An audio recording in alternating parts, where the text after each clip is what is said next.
Oh, it's Mike from Custom Cruisers. Awesome bit of kit as usual. We don't do shit. This is a Memphis Shades quick release kit for a Yamaha Dragstar, or V-Star as they call them in America. As you can see on here, this is the batwing mounting. So if you want a Memphis batwing or any of the Memphis Shades Fat Slims or any of the other, you know, wind deflectors, whatever you like, we are a dealer for Memphis.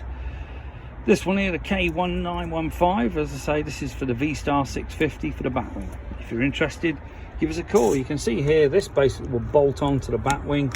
These are your quick release mounts. Okay, so basically these hook onto here. It's what we call a trigger lock.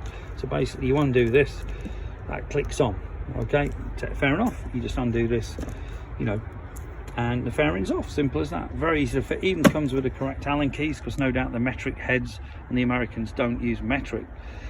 Okay, and this one, oh sorry, V-Star 950, I do apologise. And also it looks like this fits a 1300 as well, so this screen will actually fit XVS 1300 and a 950, not the 650. Anyway, if you're interested, give us a call, 01773835666, customcruisers.com, or the new site customcruisers.eu. Thank you.